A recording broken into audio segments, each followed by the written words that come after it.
Hey, I'm Rich Brock. Come on, somebody, with Big Rich Brock Comedy. Good to be here today. Got a great show planned. I'm enjoying doing the podcast. Hope you're liking it.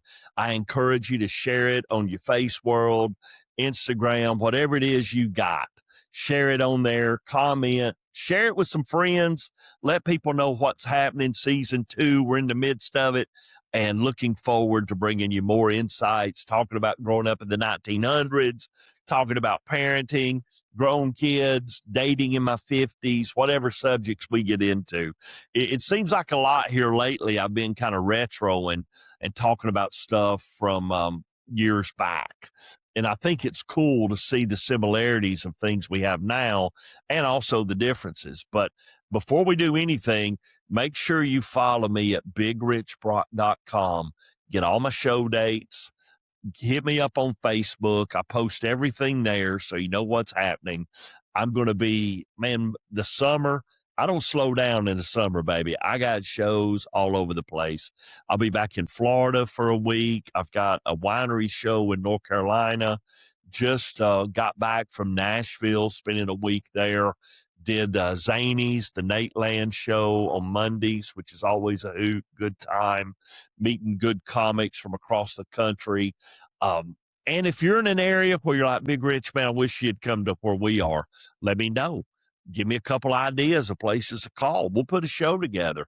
Hey, Jesus changed the world with 12 people, and one of them was sorry. So me and you, we can get a lot done, man. We can get a comedy show rocking and rolling. If I got 2 or 3 people that are excited about it, we'll get the word out. We'll build something. And listen, if your town ends in Ville, I'm your guy, man. You're my kind of people, and we'll have a good time. So today, I'm going to talk to you about something that, for me, it was a big deal back in the day, man. 1981. You're like, oh my Lord, 1981. Yeah, I lived at the time now. If you're new to the podcast, I grew up near Chattanooga, Tennessee. That's a lot simpler because where I really grew up was Chickamauga, Georgia. 15 minutes from Chattanooga across the state line.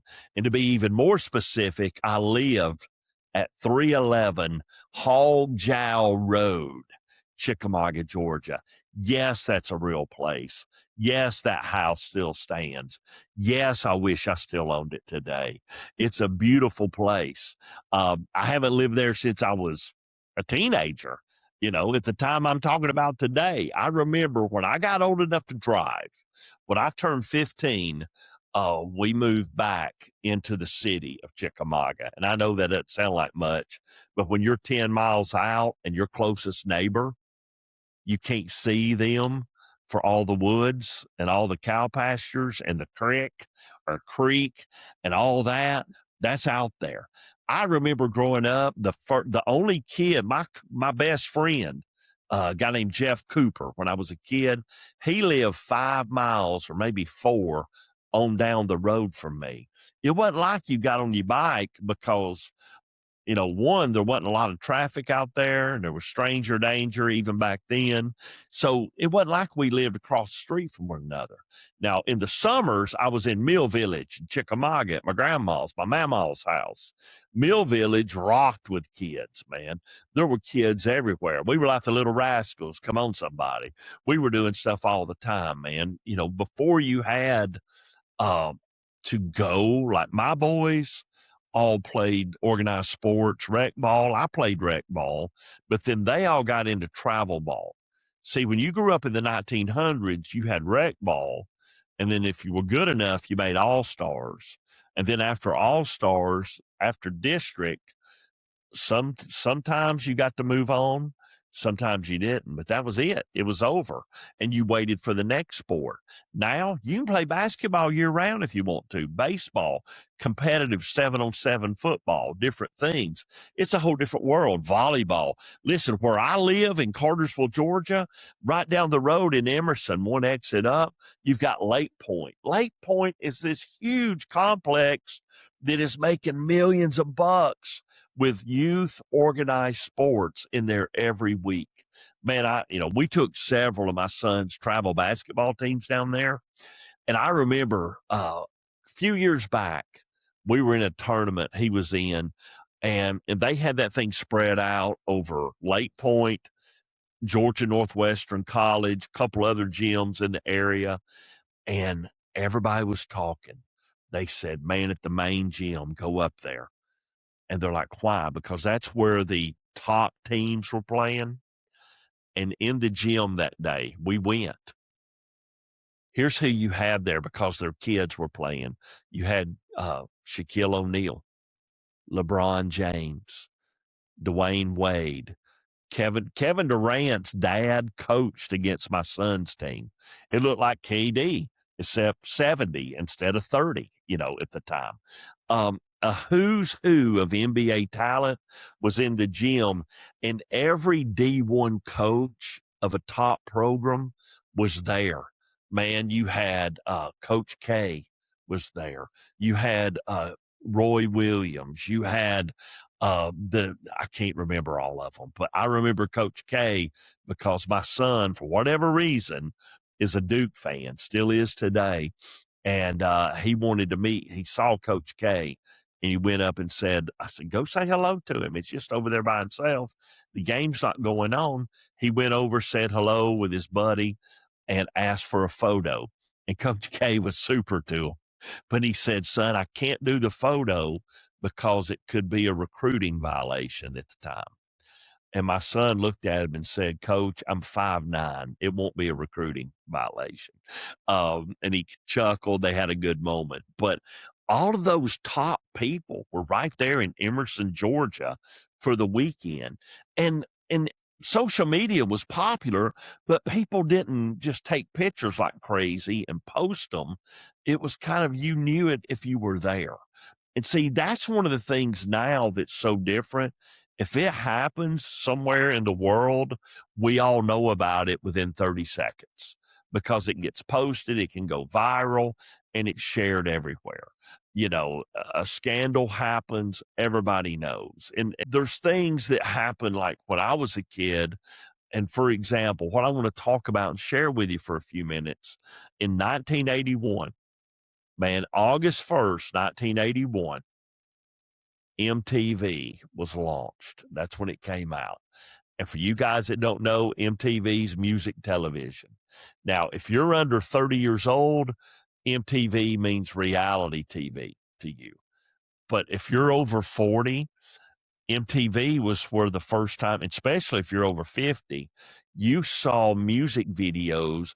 You heard music that had a picture with it. You never saw that unless you went to a live show. You didn't know what the singers looked like. You didn't understand the songs. And a lot of these guys, what happened when MTV came out, it put a face to music. And some of these folks they had a face for radio. Come on, somebody. And they didn't need that kind of publicity. And a lot of people got famous because more of their appearance than their talent. But MTV, I can remember, man, we lived on Hogjow Road, Chickamauga, Georgia, and we had a satellite dish. Now you might see them on the side of a house that's been condemned, or nobody's lived in it, or it's rusted over and they've never changed it. And it's just a small dish about that big around. I'm not talking about that. I'm talking about one that you had to cut trees down and lay a concrete pad. And then you put this dish up and it's bigger than this table I'm sitting at, much bigger than this. And then you aimed it up in the sky. Listen, when we bought that thing cost like $5,000 back then. I couldn't believe we bought it, man. My dad was like, we're getting this. We've been saving our money. We're paying cash for it. And we're going to watch the Braves. We're going to watch the Boston Celtics. We're going to be able to watch college football. We were watching ACC basketball when you had Jordan and Ralph Sampson, and you had James Worthy, and you had all these stars back then that I'm going to school and I'm telling people about stuff I'm watching on TV, and all they've got is 3 channels. They got NBC, ABC, CBS. Because back in the 1900s, that's all you had. If you were there. And then here comes little Richie Brock coming to school, and he's got a satellite dish, and I got 150 stations on that thing. And it's crazy because now everybody can. But back then, there wasn't three people. I was the only person in my homeroom that had a satellite dish when they came out. And you can't hide money. No, it's the fact I was an only child. Man, my parents didn't have to spend extra money on multiple kids. So we got to do stuff that a lot of people didn't get to do on their income. So, life was good. So I'm sitting around the house one day and I'm flipping channels, and all of a sudden I see this station, and it's got this dude in an astronaut costume on a planet. I don't know, or the moon. I don't remember where. And he puts a flag in the ground and it says MTV, music television. I thought, man, what is this? I started watching, and I'm like, oh my gosh, man, I know that song. And then I saw who sang it. Then I saw some of some of them were like little movies. Some of them were rock concert footage. Some of them had a storyline. I was intrigued, man. I kept MTV on. If I wasn't watching a ball game or some comedy or movie, it was on MTV. My radio got turned off, MTV got turned on, and I watched it all the time. Now, I looked this up, and I find it interesting because the first words that ever came out on MTV were "Ladies and gentlemen, rock and roll." And that sounds really cool. But then you hear the first videos, most of them aren't rock and roll. A lot of people know this in my age bracket. If you do trivia, the first video ever played on MTV was "Video Killed the Radio Star" by the Buggles. And there's a lot of truth in that. Video did kill a lot of radio stars. But I've got the first 5 videos that ever played. I'm going to read them to you for you folks in my age bracket. You got number 2 that they played was "You Better Run" by Pat Benatar. I know Pat. I like Pat Benatar, Rock and Roll Hall of Famer, but I don't know the song "You Better Run." Number 3, I know Rod Stewart, but I don't remember "She Won't Dance with Me." That was the song. Number 4 they played was "You Better You Bet," The Who, which I know that one, and everybody knows The Who. And then number 5 was "Little Susie's on the Up" by PhD. I find it interesting that out of those 5, 3 of them are famous. 2 of them, people don't have a clue who they are. And that was the first 5 choices. But not everybody made videos when MTV came out. Once they saw it hit, everybody got on the bandwagon. One of my favorite all-time rock songs, and somebody might say, that ain't rock. Man, this is a rock song, and it's got a great beat, great story. You can hear it today at the bowling alley, and you're going to dance. You can hear it at the dentist office. You're not going to hear it in an elevator, but I love this tune. "Jesse's Girl," Rick Springfield. Man, that is a good tune. That became huge in the early MTV rotation. Olivia Newton-John, "Physical." I don't remember the song, but I remember Olivia Newton-John dancing around in there doing aerobics to that video. That was a good video, especially for a 13-year-old boy. Great video. This next one that got real popular, I remember girls at Gordon Lee High School, Chickamauga, Georgia, class of 86, baby. The girls I went to school with, there were about 8 of them, and they all dressed alike. They all wore the same clothes. They all had the same haircuts. And I'd ask them why, and they said, "We dare to be different." And I said, "All 8 of you look just alike. I can't tell you apart." But they were different than everybody else. Their favorite group, you know who it is. Come on, somebody. If you're over 50, Duran Duran. Man, Duran Duran, MTV made Duran Duran. "Hungry Like the Wolf." Then another one that was big was the Human League. "Don't You Want Me?" "Don't you want me, baby?" That's a good tune right there, man. And then another one, and I heard this song on my way to the studio today. Yes, I have Sirius XM, free plug, and yes, it was on the 80 station. Rolling Stones, "Start Me Up." Man, that's a good tune right there, man. That is a good tune. Those 2, 4, 5 were some of that early MTV heavy rotation. Number 1 duo of all time in sales, Hall & Oates. Man, MTV, they were already big, but MTV took them to a whole different level. They were on MTV all the time. I remember Poison coming out. and Poison was all over MTV. Headbangers Ball, come on, somebody. Remember that? I remember staying up and partying with my friends, and we would be waiting for Headbangers Ball to come on. Guns N' Roses, I remember when they launched on MTV. Of course, one of my favorite bands of all time, and yes, I like both versions, Van Halen and Van Hagar. Man, Hot for Teacher. Come on, somebody. If you don't like that video, something's wrong with you, man. That is, and David Lee Roth, classic front man when it comes to rock and roll MTV generation. Now, Sammy Hagar, I can listen to him sing the phone book. Man, that dude's got a set of pipes and got the privilege of seeing Van Hagar when they were in Atlanta and they just found out they had the number one album. When 5150 was number one, they were in Atlanta, Georgia the night doing a concert that came out. So that was cool, or that happened. But it was crazy because with that stuff going on, MTV was such a juggernaut, man, and everybody started getting it on their cable. When cable got popular, everybody knew about it. Michael Jackson, Prince, loved both of them. I can remember, this wasn't on MTV, but when you're growing up, and I think what's different now versus when I was a teenager, you only had 3 stations basically. If you had cable, you had, maybe 15 or so.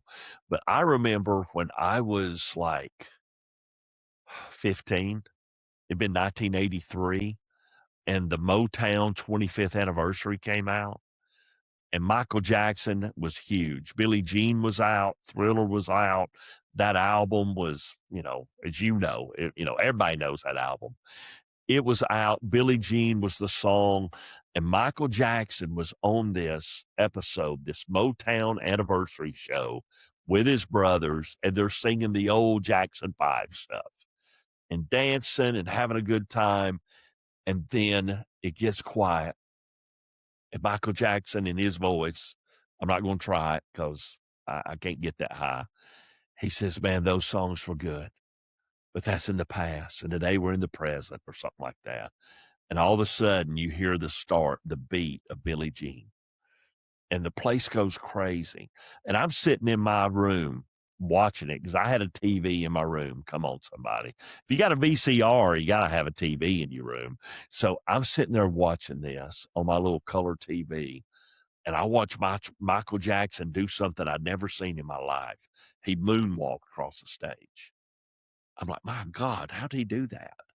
I went to school the next day. That's what everybody was talking about.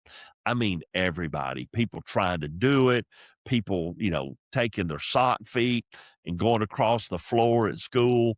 That was it. Everybody saw it because there was only 3 stations to watch. I think that's now we have social media where everybody can see something on their phone possibly. But back then you had to stop, be at home, see it live, and experience it. And I can remember that. Here I am 58 now, and I can remember that from, dear God, oh Lord Jesus, I'm doing math in my head, 45 years ago, seeing him moonwalk across that stage. I remember where I was. I remember my dad watching it and my mom in the living room. He goes, look at that guy. How's he doing that? Even my father, who was not a Michael Jackson, when Michael Jackson did a tour with his brothers, my cousin Tracy took me to that show at Neyland Stadium. The only time I've only been to Neyland Stadium twice, and it definitely wasn't to watch UTK football. It was to see Michael Jackson and the Jackson 5, or the Jacksons. And my father called that the Michael Jackson helps his brothers get out of bankruptcy tour, because that's basically what it was doing, helping his family. And the opener that night was Huey Lewis and the News, of all people, which, if you don't know sports, that album, great album, a lot of fun. But MTV, man, for my teenage years, MTV was it. I mean, everybody was talking about it. And then they did this thing in 1985. brace yourself. I know that sounds a long time ago because it is. They went to Daytona Beach, Florida, and they did spring break. MTV does spring break, and they televised it. Thousands of teenagers in bathing suits, bikinis, out dancing, drinking, partying, living it up, doing all kinds of stuff with live music going all the time. I thought, I got to go. I'm sitting in Chickamauga, Georgia, thinking, I've got to go there. I've got to figure out how to go to that. Guess what? The next year, 1986, I'm sitting at Remedial UGA. Big Rich, what's that? Well, University of Georgia is where I wanted to go to school, but I couldn't get in, so I went to Remedial UGA, or West Georgia College over in Carrollton. Now, West Georgia in 1986 was a top 10 school, according to Playboy magazine, for partying. And it got my attention. I didn't get to Playboy because my daddy was a mailman and he would know I had it delivered, but I browsed through it at a buddy's house and I saw the top 10 party schools. West Georgia was even ahead of UGA. I said, man, I'm going there. That's going to be my place to go to. So I went, and lo and behold, I'm sitting down there. Spring break hits, and there's these two gals that I got to know, and they were going, and they asked me if I wanted to go. And I said, let me pray about it. Yeah, I'm in. I grabbed my beach towel. I had $300 that I could go get out of my checking account.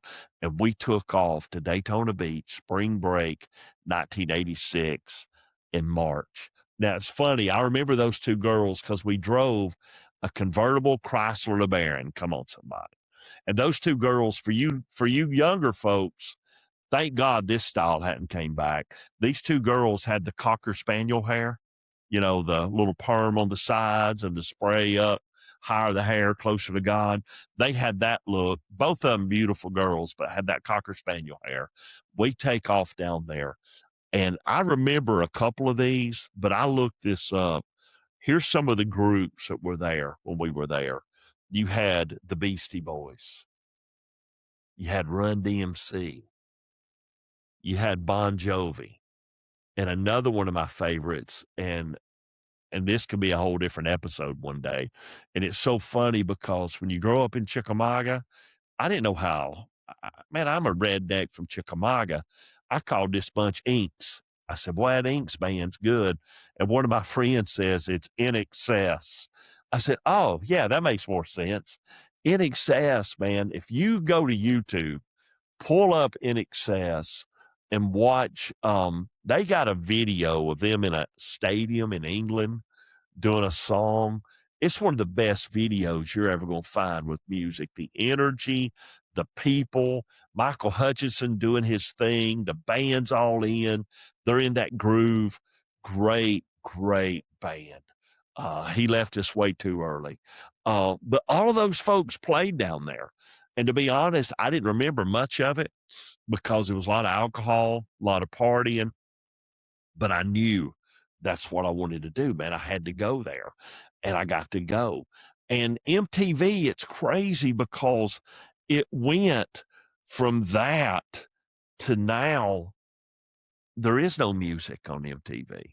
MTV's hardly non-existent now, but it went from all music in the 80s to 1992. A show came out on there called Real World, and reality TV really got its teeth in through MTV and some other networks too. But when they hit the Real World, they started going more reality TV. And then by the 2000s and 2009, Jersey Shore, that hit. Man, MTV, I wouldn't watch it now because there is no music on it. You've got music channels just that play music, or I YouTube and listen to videos and music on YouTube, and I listened a lot. My music styles are crazy because I like a lot of different stuff, and I love classic country. I like 80s music, 70s that my parents listened to. I can listen to 70s music all day. Some new country, some, a Bruno Mars. Depends on what kind of mood you're in. See, music can create a mood for you, or if you're in a mood, it can take that to the next level. And you know, I don't know about you guys. I'm curious to know, and you can comment about it. I tend to listen to the same music over and over for a period of time, and then all of a sudden I'm ready to move on to something else. But some of my all-time favorite songs I saw first on MTV, and then I went out and bought the album or the cassette or the CD, Come On Somebody, and now I've downloaded or I have on my phone through my music provider. And I still listen to. Um, and some of them are one-hit wonders. One of them I like, oh man, well, I mentioned Jesse's Girl, Rick Springfield. That's a great, I love that tune. Another one I like is by the Outfield, Your Love. You know, Josie's on a vacation far away. I like how things where kids will do a TikTok or something to one of those songs and make it go viral, and then it gets into people's ear again, and it launches it again and gets it popular for a little while. That's a great tune. Dexy Midnight Runners, Come On Eileen. I like that. That's a cool tune. And see, those are three totally different type music, but at the same time, I can listen to Waylon Jennings all day. Man, you put Waylon on, little Conway, little Earl Thomas Conley, John Conley. Oh, good Lord, man. Keith Whitley. Ronnie Millsap, Smoky Mountain Rain. Man, you want to hear a tune? Put a little Smoky Mountain Rain on. It'll melt your heart, man. It'll make you call some woman you wish you wouldn't call. I mean, that is a tune right there. A lot of great classic country. A lot of those I mentioned in previous podcasts in concert because my mom and daddy liked them. I can remember, and it's funny how, you know, the first concert I went to, I don't remember. My parents took me to see Three Dog Night at the Omni. I don't remember it. I was a little kid, and probably everybody in there besides my mom and daddy were hiring a kite. I mean, I probably got secondhand high at 4 being in that Omni with Three Dog Night. But the first concert I remember going to was John Denver at the Omni with my parents. And a group opened for them or him, and they had one song. They only had one song that ever made it. The Starland Vocal Band. And they had this song called Afternoon Delight, still played today on Yacht Rock all over the place.